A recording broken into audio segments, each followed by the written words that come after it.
लीजिए सुनिए। चंद्रधर शर्मा गुलेरी की लिखी कहानी हीरे का हार। वाचन समीर गोस्वामी का है। आज सवेरे ही से गुलाब देई काम में लगी हुई है। उसने अपने मिट्टी के घर के आंगन को गोबर से लीपा है। उस पर पीसे हुए चावल से मंडन माड़े हैं। घर की दहली पर उसी चावल के आटे से लीकें खींची हैं और उन पर अक्षत और बिल्व पत्र रखे हैं। धूप की 9 डालियां चुनकर उनमें लाल डोरा बांधकर उसकी कुलदेवी बनाई है और हर एक पत्ते के दूने में चावल भरकर उसे अंदर के घर में भीत के सहारे एक लकड़ी के देहरे में रखा है। कल पड़ोसी से मांगकर गुलाबी रंग लाई थी। उससे रंगी हुई चादर बेचारी को आज नसीब हुई है।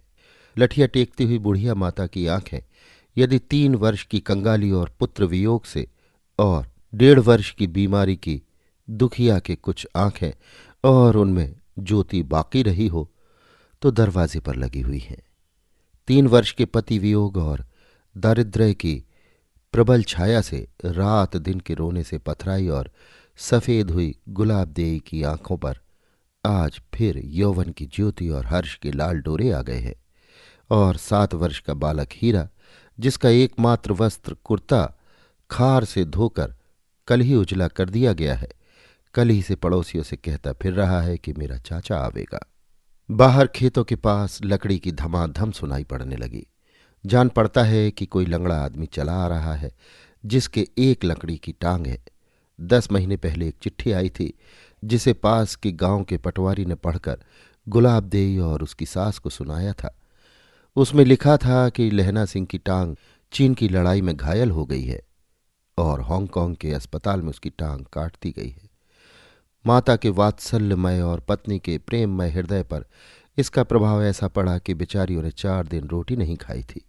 तो भी अपने ऊपर सख्त आपत्ति आती हुई और आई हुई जानकर भी हम लोग कैसे आंखें मींच लेते हैं और आशा की कच्ची जाली में अपने को छिपाकर कवच से ढका हुआ समझते हैं।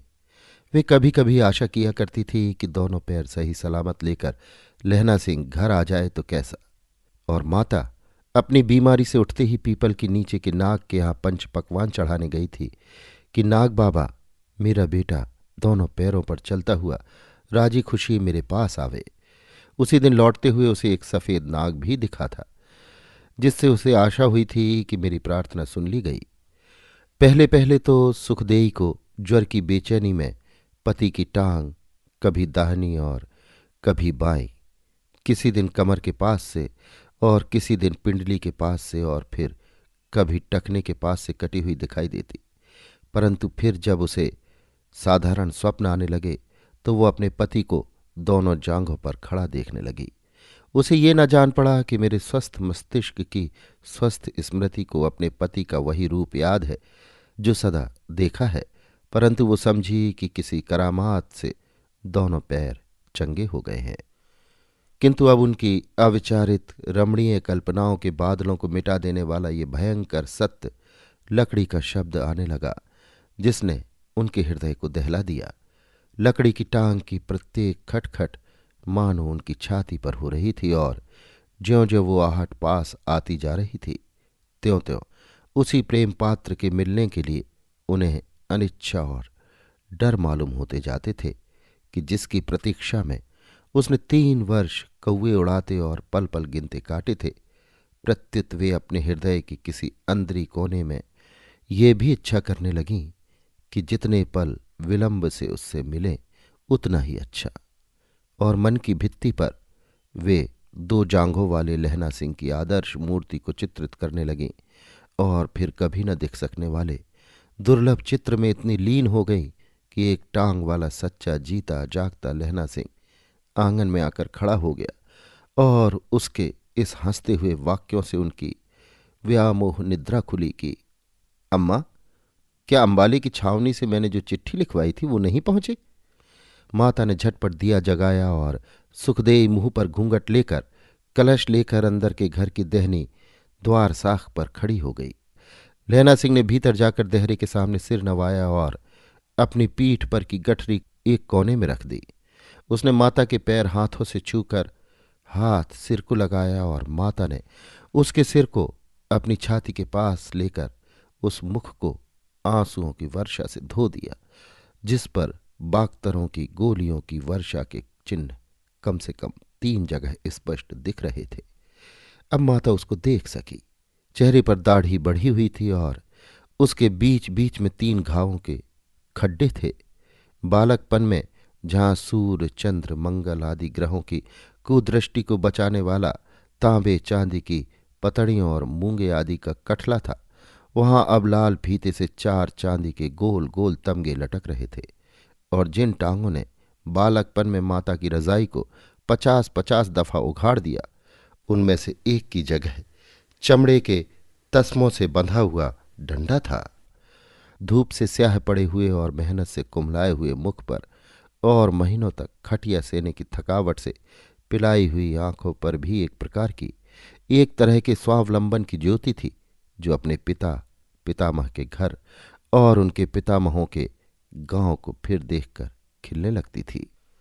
माता रुंधे हुए गले से न कुछ कह सकी और न कुछ पूछ सकी। चुपचाप उठकर कुछ सोच समझकर बाहर चली गई। गुलाबदेई, जिसके सारे अंग में बिजली की धाराएं दौड़ रही थीं और जिसके नेत्र पलकों को धकेल देते थे, इस बात की प्रतीक्षा न कर सकी कि पति की खुली हुई बाहें उसे समेटकर प्राणनाथ के हृदय से लगा ले। किंतु उसके पहले ही उसका सिर, जो विषाद के अंत और नवसुख के आरंभ से चकरा गया था, पति की छाती पर गिर गया और हिंदुस्तान की स्त्रियों के एकमात्र हाव भाव अश्रु के द्वारा उनकी 3 वर्ष की कैद हुई मनोवेदना बहने लगी। वो रोती गई और रोती गई। क्या ये आश्चर्य की बात है? जहाँ की स्त्रियां पत्र लिखना पढ़ना नहीं जानती और शुद्ध भाषा में अपने भाव नहीं प्रकाश कर सकती, और जहाँ उन्हें पति से बात करने का समय भी चोरी से ही मिलता है, वहाँ नित्य अविनाशी प्रेम का प्रवाह क्यों नहीं अश्रुओं की धारा की भाषा में? गुलेरी जी इस कहानी को यहीं तक लिख पाए थे। आगे की कहानी कथाकार डॉक्टर सुशील कुमार फुल्ल ने पूरी की है। वहां नित्य अविनाशी प्रेम का प्रवाह क्यों नहीं अश्रुओं की धारा की भाषा में उमड़ेगा। प्रेम का अमर नाम आनंद है। इसके बेल जन्म जन्मांतर तक चलती है। गुलाबदेई को 3 वर्ष के बाद पति का स्पर्श मिला था। पहले तो वो लाजवंती सी छुई मुई हुई, फिर वो फूली हुई बनिए की लड़की सी पति में ही धंसती चली गई। पहाड़ी नदी के बांध टूटना ही चाहते थे कि लहना सिंह लड़खड़ा गया और गिरते गिरते बचा। सकुचाई सी शर्माई सी गुलाबदेई ने लहना सिंह को चिकुटी काटते हुए कहा, बस, और आंखों ही आंखों में बिहारी की नायिका के समान भरे मान में मानो कहा, कबाड़ी के सामने भी कोई लहंगा पसारेगी? हारे को हरिनाम गुलाबदेई, मेरी प्राण प्यारी, मैं हारा नहीं हूं। सुनो, मर्द और कर्द कभी खुन्ने नहीं होते गुलाबो, और चीन की लड़ाई ने तो मेरी धार और तेज कर दी है। लहना सिंह तनकर खड़ा हो गया था। गुलाबदेई सरसों सी खिलाई, मानो लहना सिंह उसे कल ही ब्याह कर लाया हो। माँ रसोई करने चली गई थी। 3 साल बाद बेटा आया था। उसके कानों में बैसाखियों की खड़खड़ाहट अब भी सुनाई दे रही थी। भगवती से कितनी मन्नतें मानी थीं। वो शिवजी के मंदिर में भी हो आई थी। आखिर देवी देवता चाहे तो वो सही सलामत भी आ सकता था, परंतु अब तो वो साक्षात सामने था। फिर भी माँ को किसी चमत्कार की आशा थी। वो सीणू बाबा से पुछ लेने जाएगी। फिर देगची में कड़छी चलाते हुए सोचने लगी, देश के लिए एक टांग गंवा दी तो क्या हुआ? उसकी छाती फूल गई। बेटे ने माँ के दूध की लाज रखी थी। चाचा तुम आ गए? हाँ बेटा, लहना सिंह ने उसे अंक में भरते हुए कहा। चाचा इतने दिन कहाँ थे? बेटा मैं लाम पर था, चीन से युद्ध हो रहा था ना। चीन कहाँ है? मासूमियत से बालक ने पूछा। हिमालय के उस पार। मुझे भी ले चलोगे ना? अब मैं नहीं जाऊंगा, फौज से मेरी छुट्टी हो गई। कुछ सोचकर उसने फिर कहा, बेटा तुम बड़े हो जाओगे तो फौज में भर्ती हो जाना। मैं भी चीनियों को मार गिराऊंगा। लेकिन चाचा क्या मेरी भी टांग कट जाएगी? धत, ऐसा नहीं बोलते। टांगे कटे दुश्मनों की। फिर हीरे ने जेब में आम की गुठली से बनाई पीपनी निकाली और बजाने लगा। बरसात में आम की गुठलियां उग आती हैं तो बच्चे उस पौधे को उखाड़कर गुठली में से गिट्टक निकालकर बजाने लगते हैं। बड़े बूढ़े खौफ दिखाते हैं कि गुठलियों में सांप के बच्चे होते हैं, परंतु इन बंदरों को कौन समझाए। आदमी के पूर्वज जो ठहरे। तुम मदरसे जाते हो? लेकिन मौलवी की लंबी दाढ़ी से डर लगता है। क्यों? दाढ़ी में उसका मुंह दिखाई नहीं देता। तुम्हें मुंह से क्या लेना है? अच्छे बच्चे गुरुओं के बारे में ऐसी बातें नहीं करते। मेरा नाम तो अभी कच्चा है। नाम कच्चा है या कच्ची में ही? मैं पक्की में हो जाऊंगा, लेकिन बड़ी अम्मा ने अधन्नी नहीं दी। फीस लगती है चाचा। और वो पीपनी बजाता हुआ गायब हो गया। लहना सिंह सोचने लगा, उम्र कैसे ढल जाती है। पहाड़ी, नदी, नाले, मैदान तक पहुंचते पहुंचते संयत हो जाते हैं। ढलती हुई उम्र में वर्तमान के खिसकने और भविष्य के अनिश्चय घेर लेते हैं। चीन की लड़ाई में जख्मी होने पर जब अस्पताल में था तो हर नर्स उसे 8-9 साल की सूबेदारनी दिखाई देती। सिस्टर नैन्सी से एक दिन उसने पूछा भी था, सिस्टर क्या तुम 8 साल की थी? अरे बिना 8 की उम्र पार किए मैं 22 की कैसे हो सकती हूँ? तुम्हें कोई याद आ रहा है? हाँ, वो 8 साल की छोकरी दही में नहाई हुई, बहार के फूलों सी मुस्कुराती हुई मेरी जिंदगी में आई थी और फिर एकाएक विलुप्त हो गई। सूबेदारनी बन गई। कहते कहते वो खो गया था। हवलदार, तुम परी कथाओं में विश्वास रखते हो? परियों के पंख होते हैं ना, वे उड़कर जहां चाहे चली जाए। कल्पना ही तो जीवन है। परंतु तुम्हें तो शौर्य मेडल मिला है। अगर मेरी कल्पना में वो 8 वर्षीय कन्या न होती तो मुझे कभी शौर्य मेडल न मिलता। मेरी प्रेरणा वही थी। तुमने विवाह नहीं बनाया? नैन्सी ने पूछा। विवाह तो बनाया। कनेर के फूल सी लहलहाती मेरी पत्नी है, एक बेटा है और मेरी बूढ़ी माँ है। तो फिर परियों की कल्पना, 8 वर्ष की कन्या का ध्यान। हाँ सिस्टर, मैंने 35 साल पहले उस कन्या को देखा था। फिर वो ऐसे गायब हुई जैसे कुरली बरसात के बाद कहीं अदृश्य हो जाती है, और मैं निपट अकेला। नैन्सी चली गई थी। वो सोचता रहा था, स्वप्न में सफेद कौओं को दिखाई देना शुभ लक्षण है या अशुभ का प्रतीक? अस्पताल में अर्धनिमीलित आंखों में अनेक देवता आते।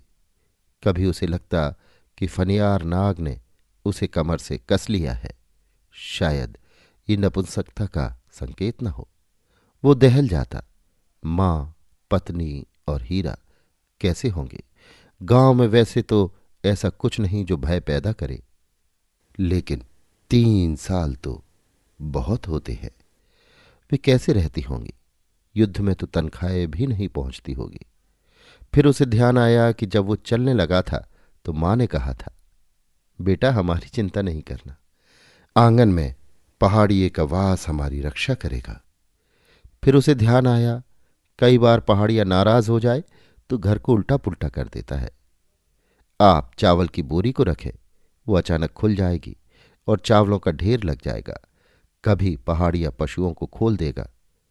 अरे नहीं, पहाड़िया तो देवता होता है जो घर परिवार की रक्षा करता है। वो आश्वस्त हो गया। मुन्नुआ, तू कुथी चला गया था?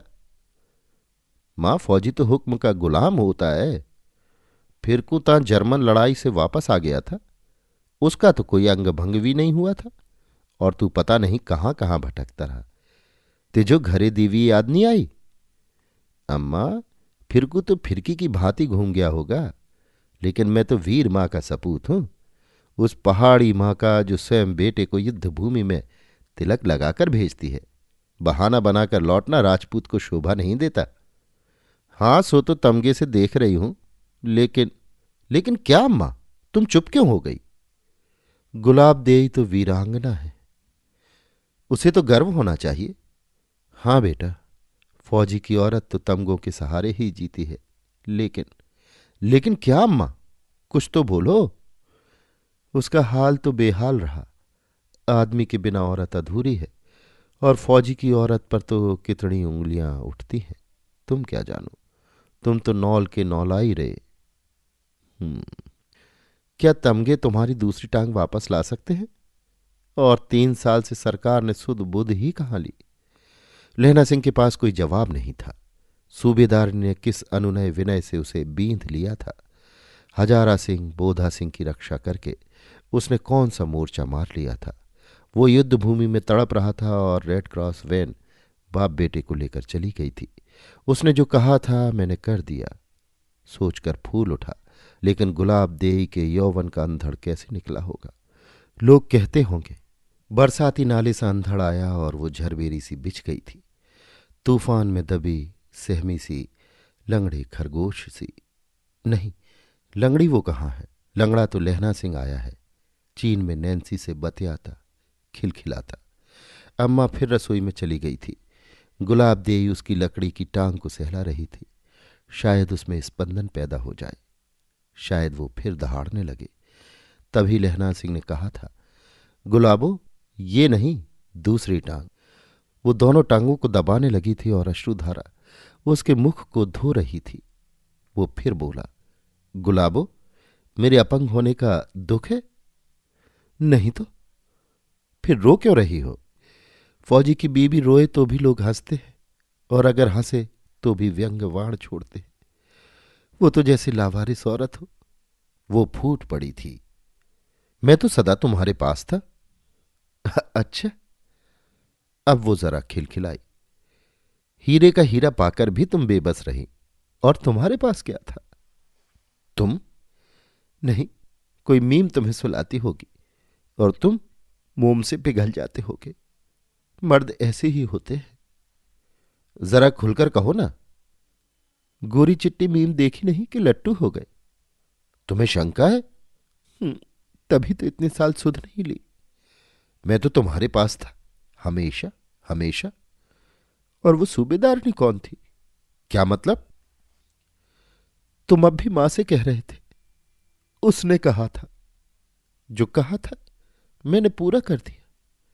हां, मैं जो कर सकता था वो कर दिया, लेकिन युद्ध में सूबेदारनी कहां से आ गई? वो कल्पना थी। तो क्या गुलाबो मर गई थी? मैं कल्पना में भी याद नहीं आई। मैं तुम्हें उसे मिलाने ले चलूंगा।